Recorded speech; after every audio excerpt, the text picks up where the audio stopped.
Try Marcus Cheeks filling in for the injured Donovan Mutin makes the play. You said it, Marcus Cheeks just beats Jack Bradley, the tight end, on the edge. Simple bubble screen. Only way you have success on that, you got to have good blocking on the perimeter.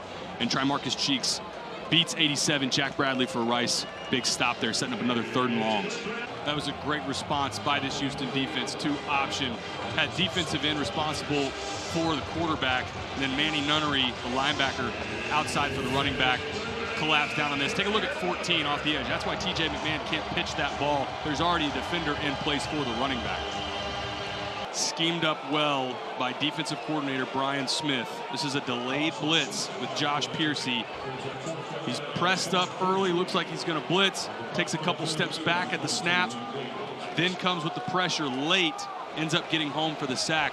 That's a big possession for this Rice Owls defense. You have the score, force a 3 and out, get your offense back on the field. Transition for Luke McCaffrey. If you're not familiar with Luke McCaffrey's path, started at Nebraska, was a quarterback, ends up at Rice, starts as a quarterback as well there. Played against Houston last season in the start for the Owls. Transitioned in the offseason to receiver, and Coach Mike Bloomgren talked about it just feels like it's a natural fit, and it's a combination of obviously the family lineage helps, but then having played the quarterback position, he's just a natural at the receiver spot, and a nice job in finding zone coverage as well, which is not always the easiest for new receivers. Such a nice job by Clayton Tune hanging in there. That was a man-free look. Tune knows he's got pressure coming. He takes a shot on his right side from Myron Morrison, still delivers a good ball.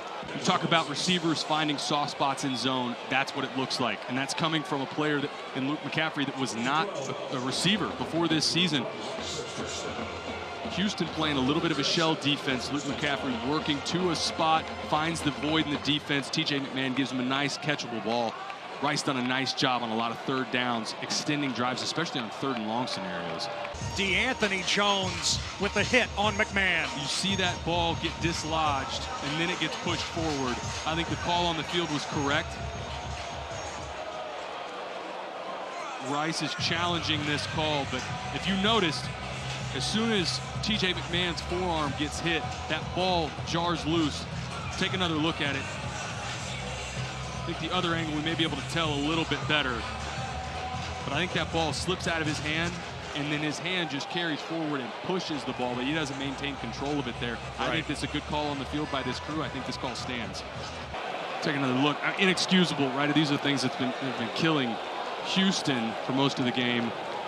Mike Bloomgren right now shouting at the official because that was 4th and 1 previously. They have the 5-yard penalty. The 5-yard penalty would not be a 1st down. It would be 4th and 1 again. I'll beg your pardon. So it is not an automatic, you're right, it's not an automatic 1st down in that situation. And now we've got Dana fired up. We've got the crowd booing. That's what happens when you get a little bit of confusion. The running into the kicker has been declined. It will be 1st down Rice. So because the ball was fair caught all the way back at the 6-yard line, Dana Holgerson's saying, fine. It's not going to be a 1st down. You'll have the ball. You can have the ball at the 5. You can try and have a 94-yard drive with no timeouts in 24 seconds. But for Houston, going back to momentum, that was what they need. I mean, the non-conference was the first 3 weeks. It was difficult. I mean, Kansas today, 4-0 team. That's going to be a team that is going to surprise people throughout. Actually, I don't know if it's a surprise anymore. They're going to win some games in the Big 12. UTSA, that may be your Conference USA champion. And then Texas Tech, what'd they do today? Beat the Texas Longhorns at home. Houston had a 4th and 20 in overtime from winning that game. So maybe this is the game that turns the tide for them as they get into conference play. Hi there and welcome, along with the winningest quarterback in Rice history, Taylor McHargue. I'm Ted Emmerich. By the way, he swears that he'll be impartial today.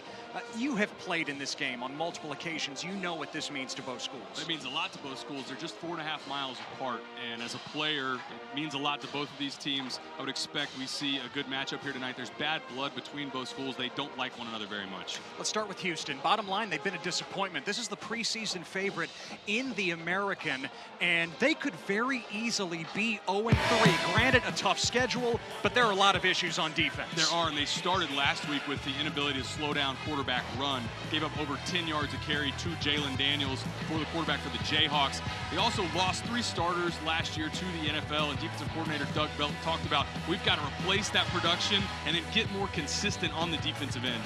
Meanwhile, Rice's defense is coming off a sterling effort in their win over Louisiana, and defensive end Ikenna Enechukwu is the linchpin. He absolutely is. It's a unit that has been the bright spot for them, especially in the last 2 weeks. Big wins over McNeese State and last week against Louisiana Lafayette. Limited them to less than 200 yards of total offense in the win last week, but Enechukwu is the leader for that unit. He's a tone setter up front, gets after the quarterback, and does a nice job off the edge for them.